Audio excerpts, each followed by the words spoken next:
Hi there, I'm Murray Billett, a longtime activist here in Edmonton, and a really important day today to have a tremendous conversation with my friend and a tremendous soldier, a tremendous change agent, Johnny McDougall. Welcome, John. We're going to have got a lot to talk about today. Welcome. Thanks, Murray, as we usually do. Yeah, indeed. Johnny, we've known each other for at least 2 years. We've been hanging out together for, I reckon, over 25 years. So Easily. We go back a long way, and what an opportunity to have this discussion around your stellar career. So we're going to go right back to your childhood, where you grew up, what kind of family, what were your circumstances that you grew up in? I was born in a very small town in Ontario, a very white Anglo-Saxon Protestant town, about 1,200 people. A farm town that's on a lake, and the population pretty much doubled in the summertime when everybody from the city would come down. I have 5 older brothers. Grew up with all the old rock and roll music. Grew up with all the hand-me-downs, including corduroy pants. Yeah. And my mother was a nurse, so I always was interested in healthcare. My brother joined the military as a medic, and again, that interested me. But I got tired of living in Ontario, and I moved out to Fort McMurray. And I lived in Fort McMurray for a few years doing miscellaneous jobs. I decided that I would go to Edmonton for a weekend. And when I was there, I saw the recruiting center, and I thought, it did pretty well for my brother. It gave him a chance to travel. It gave him a great education. I thought that might be something for me. What year are we in? This would be 1989. Okay. I knew that it was still illegal to be gay in the military in 1989. And you were out to yourself? And I was family? out to myself, not to my family. But I figured joining the military might help ungay me. Retrospectively, putting me in an organization that is full of very fit men and men that I would shower with often probably was not the best mindset going in there. But I kept it hidden for about 4 years. I think I was able to keep it quiet, and nobody was none the wiser. My parents, honestly, they expected me to be a priest. I'm the youngest of 6 boys in a Catholic family. That's the one that usually becomes a priest, and that did not pan out, obviously. Indeed.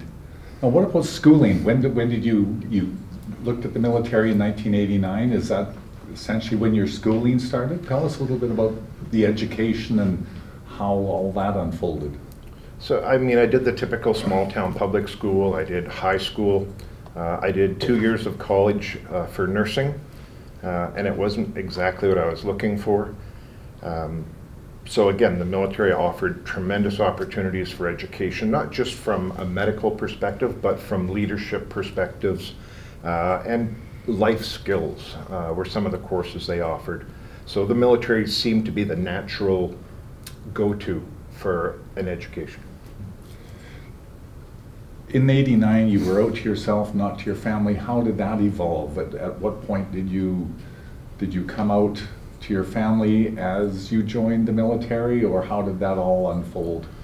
Yeah, it was it was a very trying time, because when you're young and you've had a few drinks at the mess, you always have something that you would like to do after that. But being gay in a small conservative town made it very, very difficult. So I opened a separate bank account that I called Fun and Games, and if you look at how that acronym would go, that's the bank account that I saved for my trips to Edmonton to go to Flashbacks or to go to the Roost or go to Boots and Saddles. So I was able to get away from that small town and for a very brief time be my authentic self. Every weekend was liberating.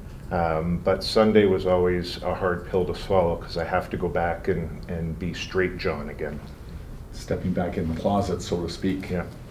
So how did you finally come out to your friends and family? How did that corner unfold?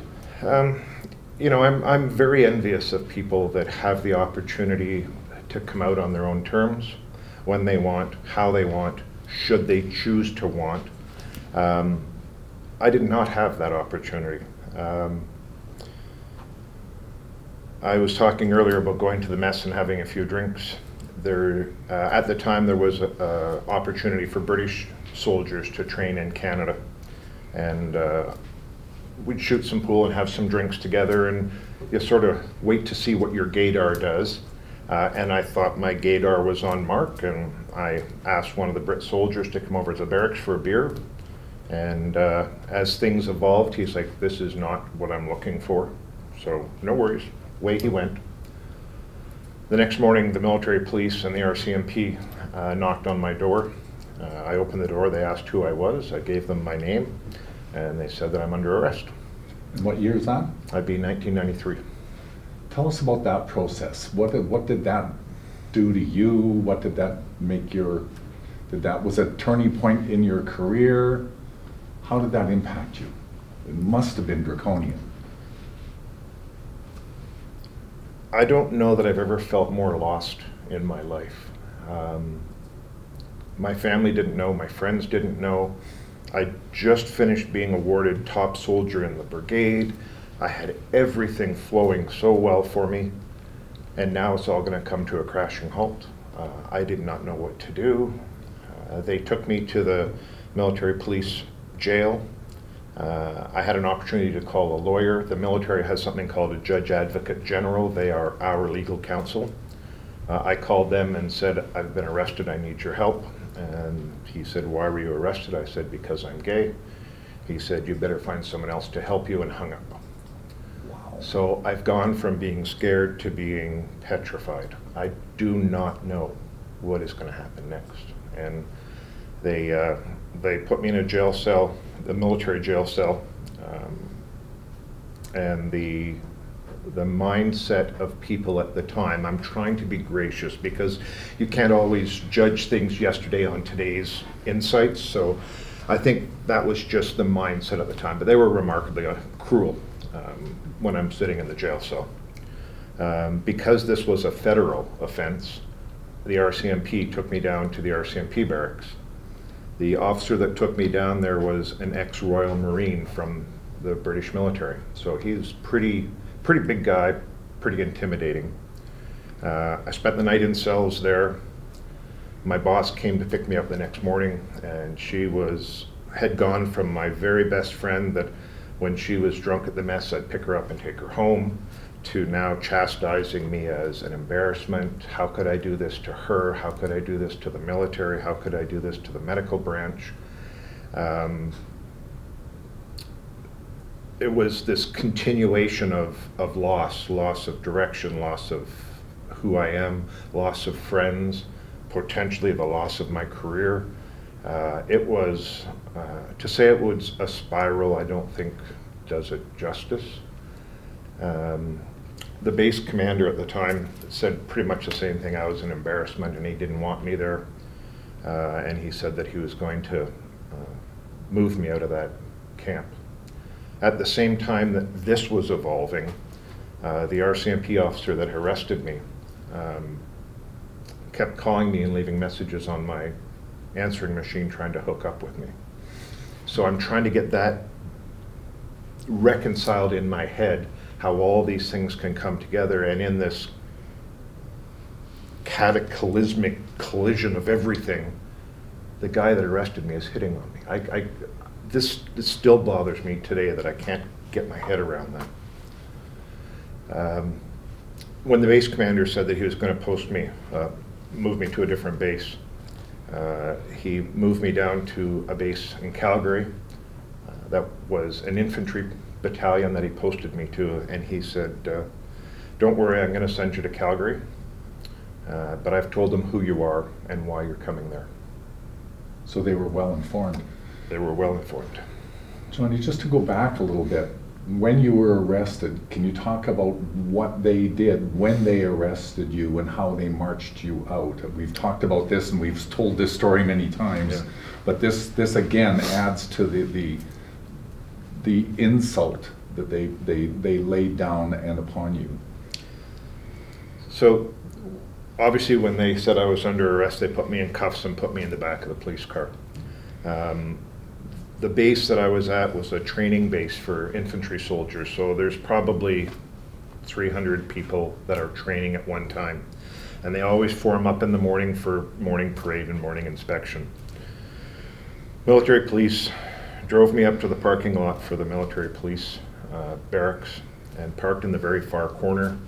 And we sat in the car. I don't know how long we sat in the car, but we sat in the car until the recruits had formed up on parade. And then they got me out of the car and I guess you would call it a perp walk. They walked me across this large parking lot in front of all these soldiers that had formed up. It was a tremendously small base. Everybody knows everybody. And to have to face that indignity on top of everything else. Crushing. It was crushing. It was defeating. I honestly, for probably 2 days, I had no idea what my life was going to be, where I was going to go, what I was going to do, how I was going to get through this. How am I going to tell my parents that I've been arrested? Everything was a blur. Everything was a combination of fear and disappointment. Like, how could I do this to myself even? Like, because everything was so frowned upon, I couldn't even reconcile with myself that I was gay at that time. I knew I was, and I knew what I enjoyed, but in my head I couldn't say, how can I be gay? What a tremendous fall from grace, and to have all that's on your mind, and then the added indignity of an RCMP officer hitting on you. You went from top soldier to being arrested and then doing the perp walk in front of your colleagues that you're going to have to work with. So your vision of the soldier that you were when you went in, how in the world did you turn that massive moment into Major John McDougall? I think a couple of things played into that. The first one is I'm remarkably stubborn. I am very stubborn. When I first got down to Calgary, I was getting shit kicked on the daily. I always waited to be the last person to go into the group showers because I just didn't want to be in there when everyone else was in there, because then there's too many people to gang up on you. But obviously they got smart to that quickly, so I'd be the last person in. There'd always be a couple that would stay back so they could mete out their justice, as they would think. Fortunately, there was somebody in the medical unit across the road who got wind of what was going on, a straight ally, and he managed to get me moved from the infantry battalion over to the medical battalion, and that made a world of difference. Was that an ask, or was that a tell? That was him reaching out, knowing what I was going through, and So trying he to gave you save the me. option He to gave move me the over? option. He said, "Would you like to come over here? I know what's going on here." That moment sounds to me that was a bit of a turning point, and this is one that I wasn't aware of, John, that this medical moment happened as a result of an ally. And how did that particular change of deployment or change of area impact, and what happened subsequent to that change to the medical side? I think it's no big surprise that the compassion and empathy that the medical world has is substantially different than what an infantry battalion would have. Of course, yes. So it was very welcoming over there. There was no issue that I was gay. Nobody really cared because they knew my reputation. So from there, I had the choice. I want to be very clear. There were a lot of soldiers before me that did not have the choice. They were arrested and kicked out of the military, dishonorably discharged. Because there was a lawsuit going on at the time from Michelle Douglas, I did not get kicked out. I was hung on to because they really didn't know what to do in that era. What year are we in now? It'd be 94 now. 94? So the this gentleman that sort of took me out of the pit was very blunt. He goes, "You have a choice. Do you want to stick around in an organization that doesn't want you, or do you want to stay and fight through this?" And as soon as I heard options, there's no question, I am going to stay. I know I'm good at what I do. I know I'm a stellar medic, and I know I'm a great soldier. And I want to do this job. I love this work, and I'm not going to have somebody tell me I can't do it just because of what I do in my personal time. Where'd that courage come from?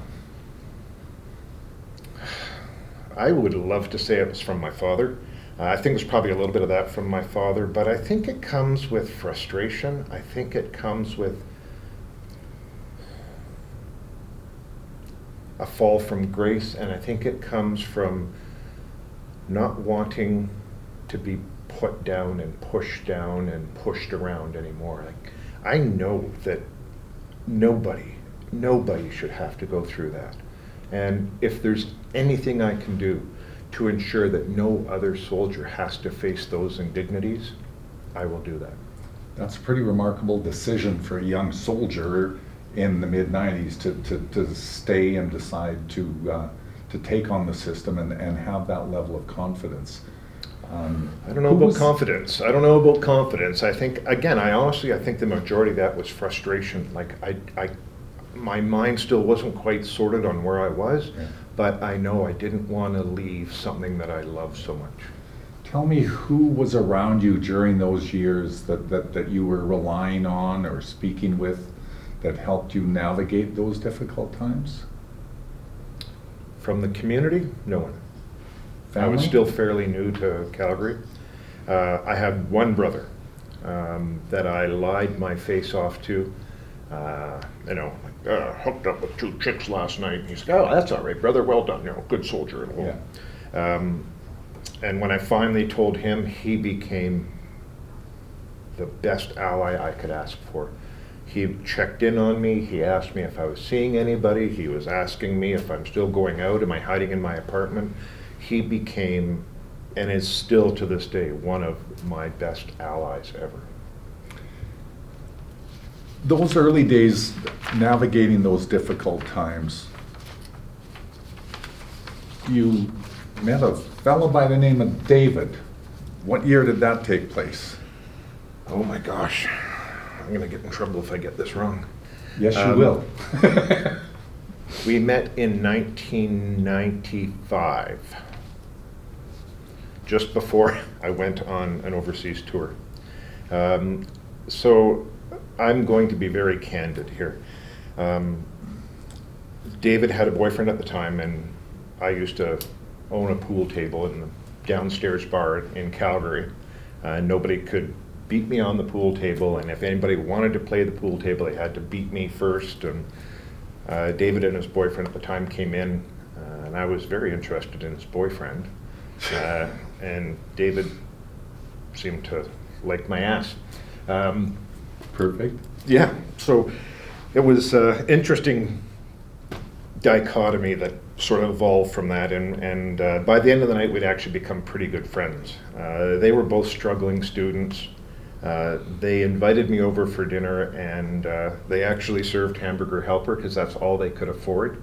But the gesture of inviting me over was warming. It's like I found more survivors on this island. Yeah. So it was that really nice embrace. Shortly after that, I had to go away for 6 weeks for a military exercise, and I asked if David would mind picking up my mail while I was gone. I come back from the exercise, and Dave's living in my apartment because those two had broken up. Oh my goodness. So he said, "You want a date?" I'm like, "Nope, I don't want a date. I'm military. I'm going to be gone all the time." And in all honesty, I was so busy hooking up because I was this like 6% body fat, ripped soldier that I just didn't want to be tied down. Of course. And Dave really wanted the relationship, so I agreed, but I was not faithful. I was not very kind to him that first year. And he just said, "I'm moving back to Edmonton. If you want to make it work, let me know." Wow. So 1995, you meet David, he moves to Edmonton. Tell us about where your career went subsequent to 1995 in terms of your military career and how that unfolded and moving to Edmonton. Talk a little bit about those late 1990 years. 1990s and how all that unfolded. So when the base closed in Calgary, they moved everybody to Edmonton. So I rented a house in Edmonton, and being the die-hard romantic, I called up Dave and I said, I got a house, do you want to move in? That was about as romantic as it got, and he said yes, and obviously we've stayed together ever since. In 1996, I got selected to go to Bosnia for a 6-month tour. And I was a little concerned about leaving David because we're still early in our relationship. But he is so fiercely independent. He was perfectly fine while I was gone.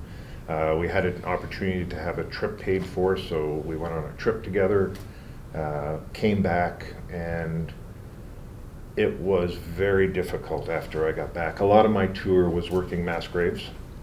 And at that time, there was not a lot of safeguards put up from a mental health perspective. And I don't think I was home a month, and I've been having nightmares, and I woke up one morning with my hands around David's neck. And I was so scared I slept on the couch for 3 weeks. And I said, I really don't want to do another tour. 1999, I did another tour. In 2004, I did another tour. Where to? Where those tours 1999, to? I did Kosovo. And again, that was a really difficult tour because that was more mass graves. And then in 2004, 2005, I went to Sierra Leone in Africa at the tail end of their civil war. And then in the 2010s, I sailed with the Navy to quite a few different places. And then in 2014, I deployed to Libya to do close protection on embassy staff. You saved a young man's life. Talk about that. When I was in Bosnia in '97, there was a young kid and his friend that were playing on a train car, and it was wartime, so they all expect that power's been cut. There's nothing live to feed hydro, let alone a train.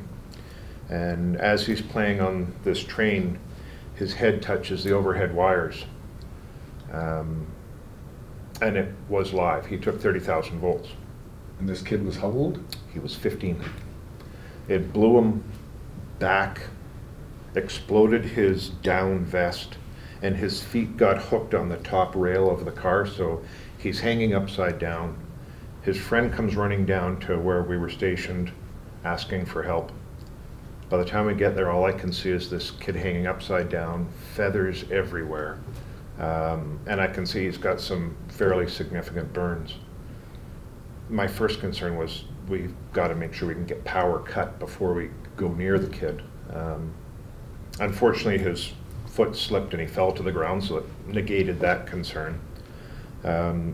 Packaged him up. I asked my commanding officer if I could have permission to take him to the nearest city in the back of our military ambulance, because there was no way that he was going to survive without tertiary care of some sort.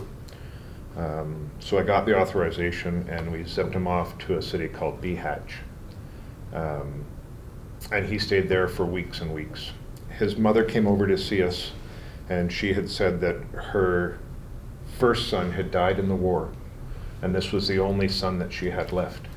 And she was very grateful for my help. So when he got discharged from the hospital, it's wartime, there's no supplies. I went over daily, did all of his dressing changes, helped with a little bit of his physical therapy.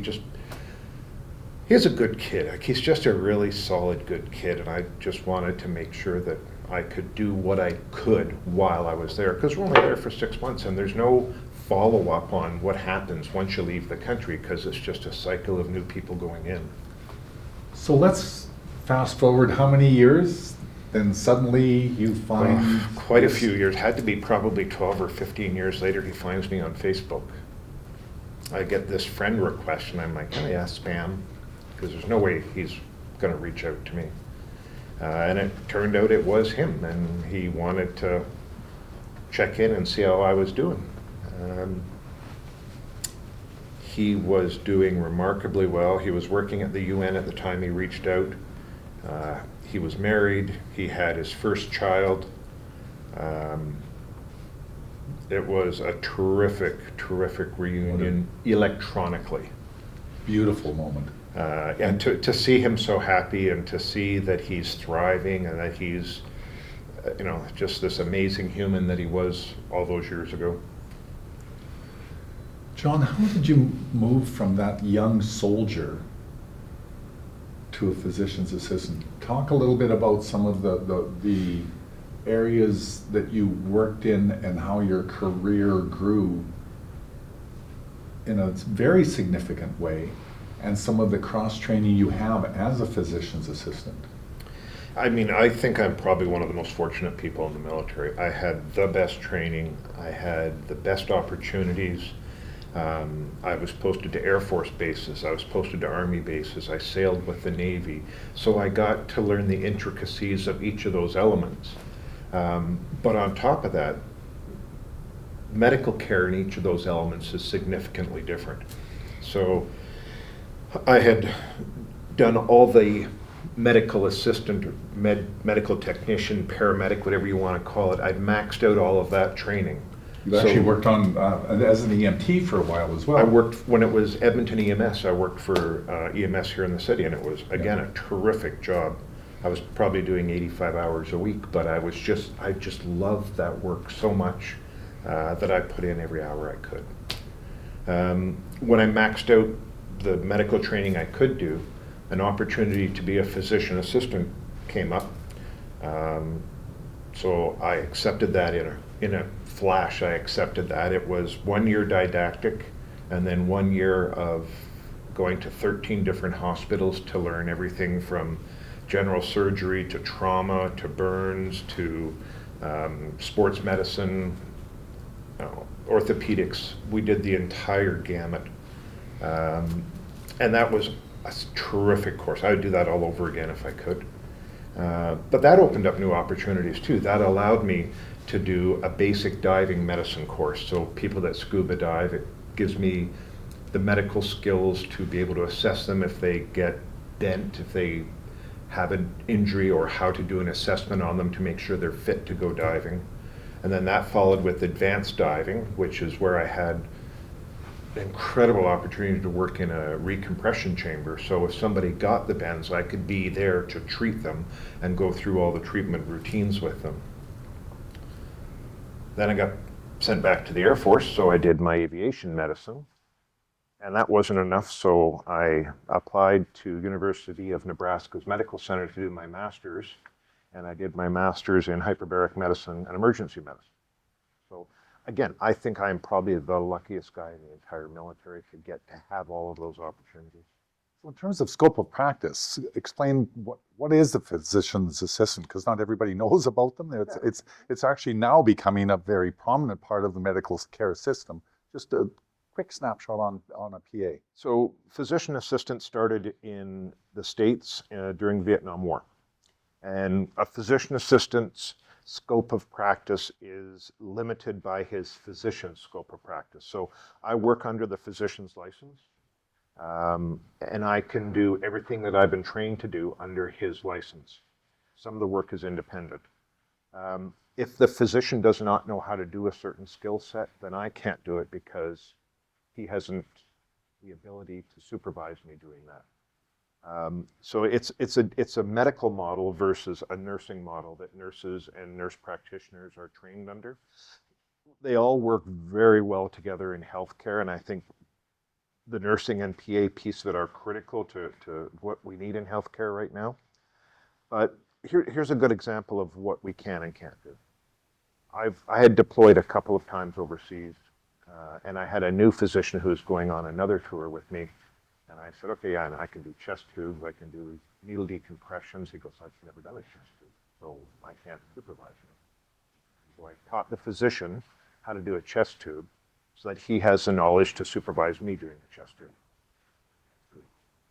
Johnny, you're highly decorated. Can you share a little bit about the medals that you have been awarded and a little bit of the rationale behind that suite of medals that you so proudly. Medals have an order of precedence in which you must wear them, and the highest honor is always closest to your heart, and then they go out from there. So the first one I have is the Officer of the Order of Military Merit, which I received for my advocacy work in the queer community in the military and for affecting change in the military. And that one is incredibly special. There's probably 1,700 people alive that have that. So I am crazy honored to have that. Then I have a medal for my time in Sierra Leone. After that one is my medal for my time in Libya. And then after that is the International Peacekeeper when Canada got the UN recognized us for our peacekeeping efforts. So everyone who was serving at the time got the peacekeeping medal. And then the one after that is from Bosnia. The one after that is from Kosovo. And then I have a red one that is the Canadian Decoration. That's awarded after 12 years of good conduct.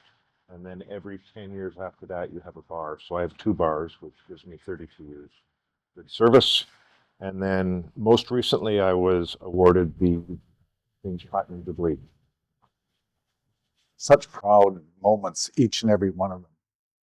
That's one hell of a career, and properly so. John, you've done a lot. I'd like to take this opportunity to say thank you for your service. There's a whole bunch more we want to talk about. Let's take a little bit of a break, and we'll come back and talk a little bit more about some of the other exciting things you've been involved in. Perfect. Thanks, Lee.